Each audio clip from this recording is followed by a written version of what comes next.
que vous entendez là, c'est un petit extrait d'un prélude de Jean-Sébastien Bach. Découvrons-le en entier.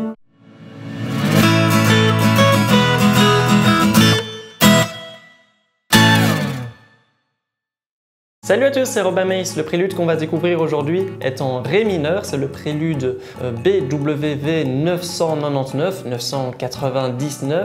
de Jean-Sébastien Bach. À la base, il a été écrit plutôt pour luth, peut-être certains d'entre vous ne le savaient pas, mais la guitare telle qu'on la connaît aujourd'hui n'existait pas à l'époque. Je vous joue le morceau en entier avec partition et tablature à l'écran, disponible au format PDF sur mon Tipeee aussi.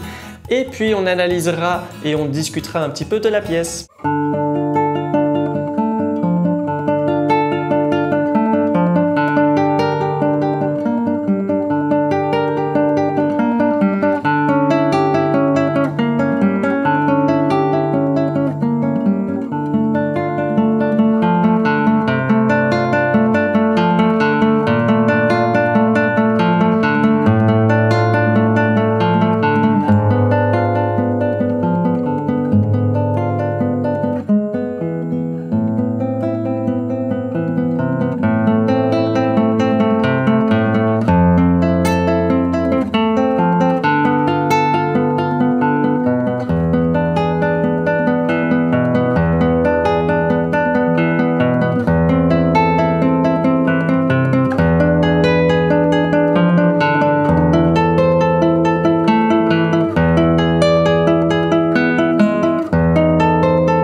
Si vous avez aimé, n'oubliez pas le petit pouce en l'air. J'ai déjà eu l'occasion un peu de parler de ce qu'est un prélude dans une ancienne vidéo. Ce qui est intéressant ici, c'est de savoir que cette pièce est à structure libre. On ne peut pas vraiment diviser la pièce de manière logique comme on le fait parfois avec des structures de pièces en ABA. La pièce est dans la tonalité de base de Ré mineur, ce qui induit un Si bémol à l'armure, mais c'est une pièce qui est très riche en harmonie assez avancée.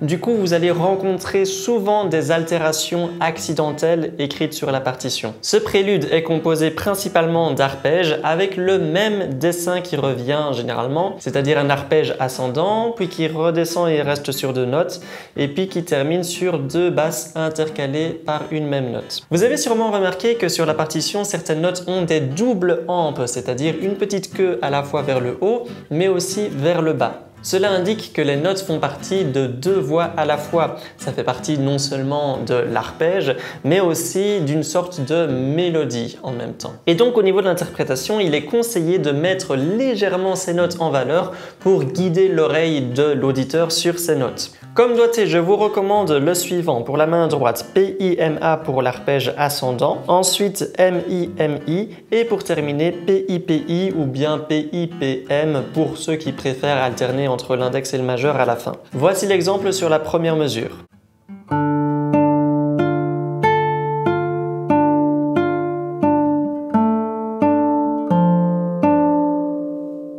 Il arrive plus tard que l'arpège soit décalé un petit peu sur les cordes graves, ne soyez donc pas étonnés de devoir utiliser l'index sur la quatrième corde. Malgré le fait que l'arpège de la main droite n'est pas trop compliqué, le morceau est quand même un minimum d'un niveau avancé. Vous rencontrerez souvent des difficultés avec les barrés ou bien les écarts des doigts de la main gauche, etc.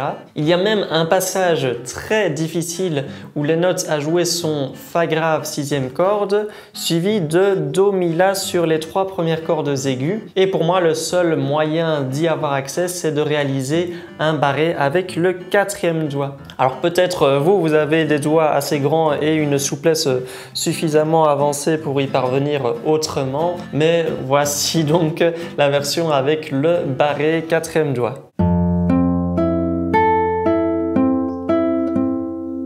Cela requiert donc de développer la force de ce doigt, bien sûr tout en veillant à un placement plus ou moins adéquat. Éventuellement, si vous tenez à jouer cette pièce mais que ce passage-là vous semble impossible pour le moment, ce que vous pourriez faire, c'est de jouer le Fa non pas sur la 6e corde, mais à l'octave aiguë sur la 4e corde, comme ceci. Alors on utiliserait 2e, 3e et 4e doigt. À partir de la mesure 31, je connais des versions qui, pour éviter d'avoir de grands écarts à la main gauche, proposent de jouer 2 notes sur la 2e corde en utilisant même un couplet frappé de manière à conserver une sorte de legato. Donc je vous joue de la mesure 31 à la mesure 34 des deux manières.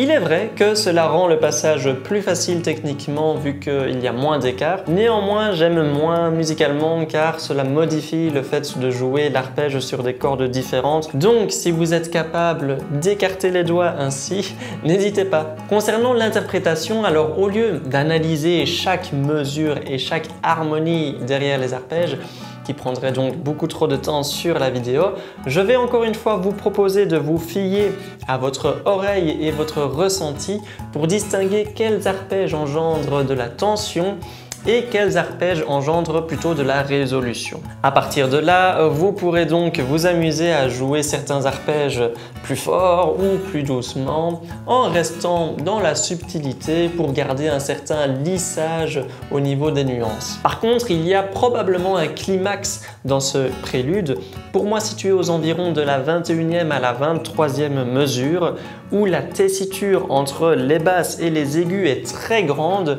et les harmonies produisent beaucoup de tension. Il est donc intéressant de préparer ce climax en réalisant un crescendo sur les quelques mesures qui le précèdent. Je vais illustrer cela en jouant à partir de la 17e mesure.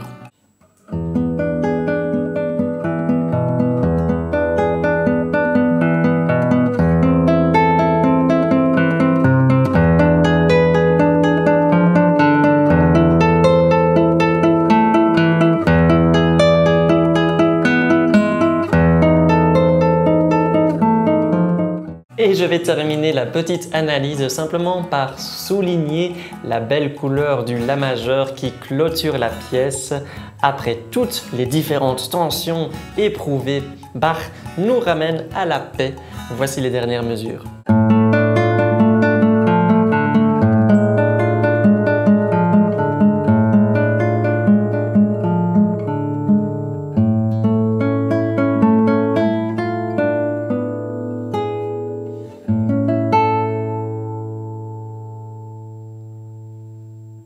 Petit pouce en l'air si vous avez aimé le tuto, abonnez-vous à la chaîne si vous la découvrez et on se voit dans une prochaine vidéo.